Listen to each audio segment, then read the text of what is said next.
Bismillahirrahmanirrahim. Assalamualaikum warahmatullahi wabarakatuh.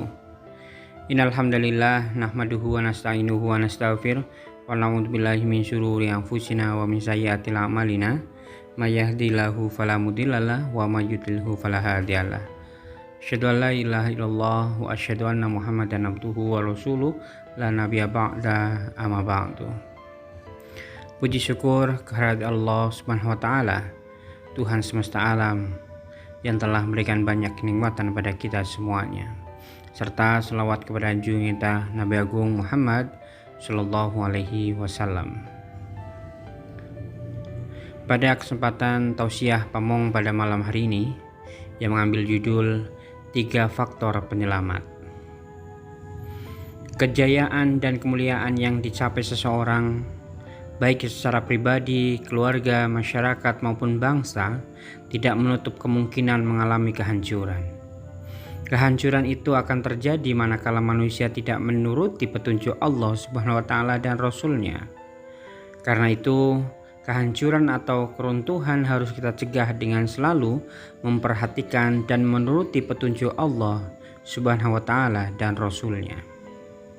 Dalam salah satu hadis, Rasulullah Shallallahu Alaihi Wasallam memberikan petunjuk pada kita agar dapat menyelamatkan diri dari kehancuran.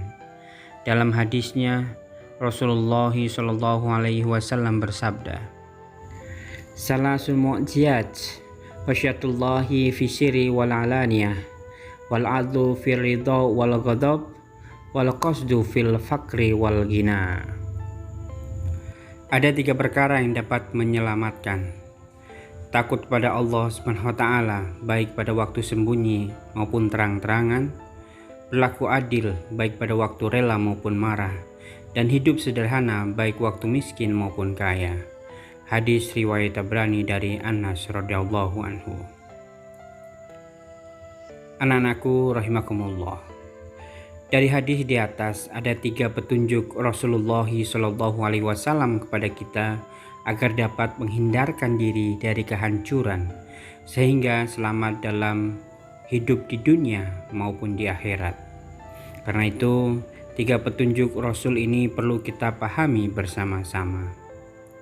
Pertama, kalau kita mau memperoleh keselamatan yang berarti terhindar dari kehancuran, adalah memiliki rasa takut kepada Allah Subhanahu wa taala. Hal ini karena takut pada Allah Subhanahu wa taala merupakan sesuatu yang amat penting dalam hidup ini. Dengan sifat ini, manusia tidak berani melanggar ketentuan Allah Subhanahu wa taala, sehingga dia akan melakukan dan menuruti perintah Allah Subhanahu wa taala dan menjauhi semua larangan-larangannya. Namun yang harus kita pahami, takut pada Allah Subhanahu wa taala berarti takut pada murka, siksaan dan azabnya, yang membuat kita harus meninggalkan segala hal yang akan mendatangkan siksa, azab, dan kemurkaannya. Rasa takut pada Allah Subhanahu wa taala seperti ini harus kita tunjukkan dalam situasi dan kondisi yang bagaimanapun juga, serta dimanapun kita berada. Karena Allah Subhanahu wa taala Maha mengetahui apapun yang kita lakukan dan dimanapun kita melakukannya. Sedangkan Allah Subhanahu wa taala sendiri harus kita dekati, sehingga kapanpun dan dimanapun dan bagaimanapun situasinya dan kondisinya harus membuat kita merasa dekat kepada Allah Subhanahu wa taala. Karenanya ada perintah di dalam Islam untuk taqarrub ilallah atau mendekatkan diri kepada Allah Subhanahu wa taala. Manakala seseorang telah memiliki rasa takut pada Allah Subhanahu wa taala, maka dia menjadi orang yang mudah menerima peringatan, sehingga dapat mengubah pola hidupnya dari yang tidak benar menjadi benar. Allah Subhanahu wa taala berfirman dalam surat Fatir ayat 18, "Sesungguhnya yang dapat kamu beri peringatan kepada orang-orang yang takut pada azab Tuhannya, mereka tidak melihatnya dan mereka mendirikan sholat. Dan barang siapa yang mensucikan dirinya, sesungguhnya ia mensucikan diri untuk kebaikan dirinya sendiri. Dan kepada Allah lah kembali. Anak-anakku yang berbahagia, faktor kedua yang membawa manusia pada keselamatan adalah berlaku adil.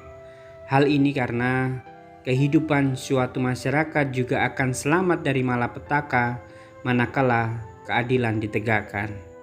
Karena itu, banyak sekali ayat dan hadis yang memerintahkan kita berlaku adil, baik adil kepada orang yang kita sukai maupun orang yang kita benci. Jangan sampai seseorang berlaku adil kepada orang yang disenanginya dengan memberikan kemudahan yang berlebihan, sedangkan kesalahannya ditutup-tutupi dan tidak dihukum sebagaimana mestinya meskipun tingkat kesalahannya sangat besar.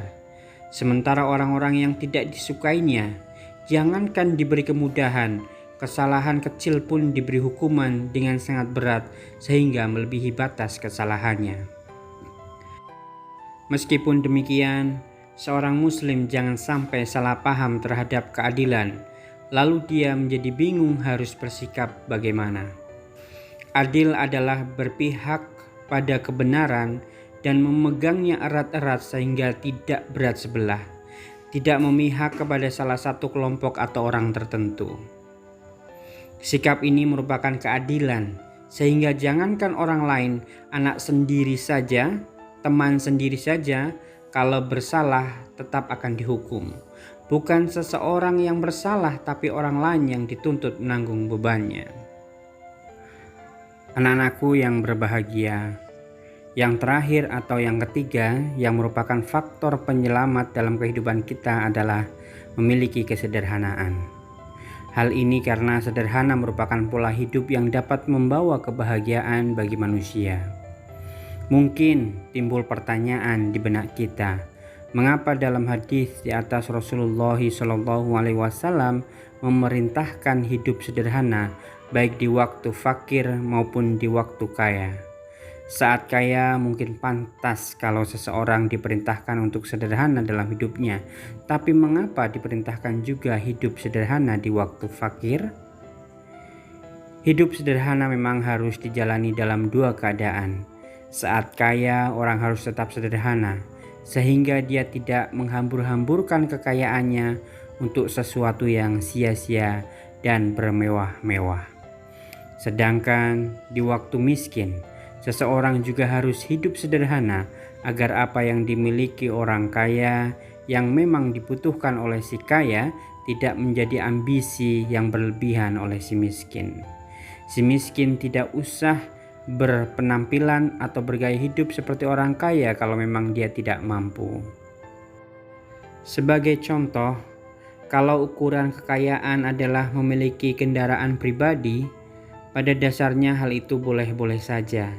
Hanya masalahnya kalau miskin, seseorang tidak mampu membelinya, tapi karena ingin tampil seperti orang kaya, akhirnya ia harus menjarah milik orang lain atau dengan cara berutang ke sana kemari dalam jumlah yang besar, padahal dia tidak sanggup membayarnya.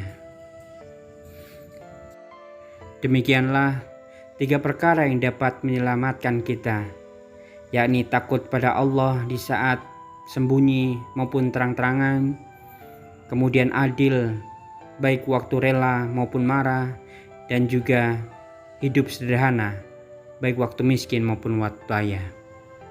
Terima kasih. Ada kurang dan lebihnya mohon maaf yang sebesar-besarnya. Nasrun minallahi wa fathun qarib wa basyiris sabirin.